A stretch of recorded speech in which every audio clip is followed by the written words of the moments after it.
Hello there guys and welcome back to a brand new video. Now obviously today is Wednesday, October 23rd, and the Another Night on Endor update has now dropped and has been out for a good few hours now. So I have been playing it for a little bit today, and I'm just going to be doing my update review on all the pieces of content and other things that have been added in this update. Before getting into this though guys, if you do enjoy the video then be sure to leave a like. Subscribe to the channel if you haven't done so already, and turn on those notifications if you don't want to miss out on any of my content. So the Another Night on Endor update gave us a new map for Ewok Hunt, some changes to the mode itself, and various other content scattered throughout the game. So I'm going to start off talking about the Ewok Hunt map, which is obviously the map from GA, just slightly redone for Ewok Hunt to make it better for the mode, and it genuinely does feel really good to play on actually. You know, I like how they've really boarded up the research station entrance with the rusted AT-AT. I feel like that really kind of goes to show the progress that has happened within the planet as well. Obviously we know that Ewok Hunt mode takes place after GA, so it just feels really nice to kind of fit in with that story, and it's really great to see it just another map on the rotation though. I'm really hoping to actually play Ewok Hunt a little bit more often, so having another map will just kind of keep me getting on with the mode and just playing it on a fairly regular basis. And I'm hoping that it just kind of sets up for future hunt mode content maybe. Obviously things like Geonosian Hunt or Wampa Hunt, other things like that in the future would honestly be really great to see. And I think they could really have an established hunt mode if they went on to do that. Speaking of Ewok Hunt though, I think it's only right to talk about the changes they made to the mode first. So I'm going to start off with the Hunter Instincts abilities, and now that you can see what enemies are wounded and what aren't, so I think yellow is full health enemies, and then the red is when they've actually been wounded and just lost quite a bit of health. It really helps, and you'll be able to see and stalk your prey and choose the one who you want to go and take out better, and it just kind of really makes for a more tactical decision and really a lot more fun in terms of gameplay with the Ewoks. And there's of course another thing in Ewok Hunt as well with the transmitter. Now this is a little device in a pretty big square container. You can't really miss the containers they're hidden in, obviously unless you have your flashlight off, but when you use it, it will decrease the time that you and your team have to wait until the Imperial shuttle arrives. Now, like, I can understand the concept. I think it's a really cool idea to have in the mode, but honestly, I just don't really think it was worth adding. I don't really find it any value to the mode at all. Late game, maybe, I suppose it might help out a lot, especially if you're like one of the last alive, but it gets found early on in the game anyway, so it doesn't really add that much value to the mode, to be honest. So kind of for that reason, I just don't really see the point in the transmitter actually being in the mode anyway. Now on to HVV for Felicia. I actually really like this map for it, and it definitely has the different terrains and the different locations that are within the map as well, and they're really actually a lot of fun to play around, and especially being able to play as all of these heroes on this gorgeous map, like one of the best maps in the game for sure, is actually really great, and I think it really complements the mode as well, so I'm really happy to see it in the mode. Speaking of modes, co-op now has the ability to defend, which is great. It certainly adds a new challenge to the mode and is a lot of fun to be a part of. I will say that it's not as rewarding as attacking, but to be fair, that's to be expected really. But holding off a large wave of AI troops is actually a lot of fun. It's a really good experience, and it just adds another level to the co-op mode that we haven't obviously yet received. And as ever, I'm very keen to see what they can come up with the mode in the future. On the theme of the Clone Wars, I should also mention the Clone Jet Trooper skin. Overall, I really love the blue markings and the red as well. Really looks great, and it's awesome to have a reinforcement skin now. The only thing I wish they had done is actually called it the 501st appearance, not just default. And with the other two, it would have been nice if they just had names other than Legacy Default.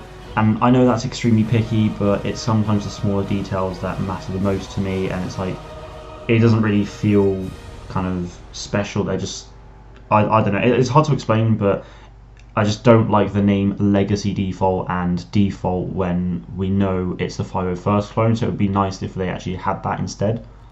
Before talking about the other skins though, I just want to briefly mention about the objective change on Capital Supremacy. So on the Separatist Dreadnought, you now have 3 small objective panels, those panels being calling vents on the final objective that the clones must destroy in order to win. Very much like they've got destructive panels on the Republic objective, there are now 3 panels at the very bottom, even further down on the Separatist objective as well. In terms of the overall balance, I can't really see how much this is really going to change, considering it's so low down even compared to before. So even if you get through the doors, it's going to be extremely hard to shoot at anyway.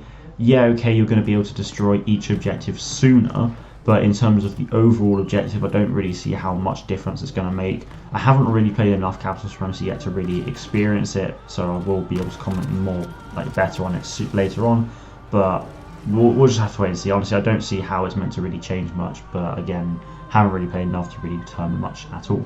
Moving on to the 2 new hero skins, we've got the Yavin Ceremony Luke skin, which I think looks incredible, and has honestly got to be one of my favourite skins in the entire game now, so I cannot wait to use it when I complete the challenge next week.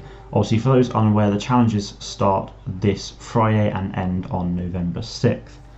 Now, the Yavin Ceremony hand skin I'm not as much of a fan of, however, this is simply just because of how similar it is to the Smuggler appearance. Obviously, there are some subtle changes, but again, it's kind of that reason. And I also felt like we'd actually get his A New Hope appearance, obviously earlier on in the film. Yes, okay, this is what we see at the end of the film, but kind of leading up to this update, I felt like we'd actually be getting his actual appearance that we maybe see him in the cantina with. So obviously it's not that much of a difference, it's really nitpicky, but it's just kind of something I felt would have been a lot cooler if we had that instead. But either way, it's nice to have both of those skins in the game. The last topic of discussion I want to talk about is the UI changes in the game, which there's quite a lot, but straight away I just love them, and for me it's actually one of the better parts of the update. Some people I've seen not liking it so much, but for me it's great. Seeing the darker patches above people's heads with the name and stamina bar displayed really improves the readability, obviously as stated in the patch notes, but for me it just kind of looks a bit cleaner and nicer than before. I just kind of feel like it looks just really nice. The stamina bar is now blue as well, which is pretty cool. It kind of does look a little bit strange, honestly, but seeing it above people's heads as well, kind of within that darker background, for me as well looks really cool, and obviously it just adds a little bit more color to the UI. The objective UI has been redesigned as well, even with an animation, which again just looks great. Honestly though, I feel like that might be a little bit too big. You see it quite a lot in Ewok Hunt when people die. I feel like that side of the UI is a little bit too big really, but when on Capital Supremacy, if the enemy is gaining reinforcements, it comes up with red. If your team is gaining reinforcements yourself, then it comes up with blue, which again, I just feel like it makes things a little bit more vibrant and interesting, so I really, really like that. But the last thing I want to mention within the UI is actually the health bar itself. Now, when you're taking damage, you'll notice the bar has a little bit more of an animation that you can see that is easier to define how much health you're losing, which is really good to see. But when you gain it back with like a hero as health on kill card, or whether you're a commander or whatever, and you're just gaining health back from a kill, there's a new animation on there, and oh my god, it's so clean, it's great. And it's just one of these smaller details that have been added to the game that has me excited the most, honestly. It's so nice, and you would have just seen it now as well, and it just looks, I love it. It's one of my favourite changes actually. But overall, I'd give this update a solid 7 out of 10 for me. There's nothing really that I've noticed that has been too wrong in terms of bugs or anything like that from my experience. The content that was added was obviously scattered into various different areas of the game, which is really nice to see, instead of it being just focused on one thing. The content itself is pretty solid as well. The UI changes are fantastic and definitely makes things feel a little bit more fresh. The downside of this update for me really though is just the transmitter on Ewok Hunt is something that I can't ever really see myself striving to reach. It's not something I find particularly exciting, and especially early game as well, like I mentioned before. But I might change my mind anyway. The more I play Ewok Hunt and the more I get used to it, the better it may well be. And like I said as well, it would have been nice to get Han's regular A New Hope appearance skin rather than the Yavin Ceremony. But again, the difference is very small anyway, so I'm not going to worry about that too much. That may have been a little bit nitpicky there on a few things though, guys, but that is it for my update review. Let me know what you guys think of the comments down below. Thank you all very much for watching, and may the force be with you always.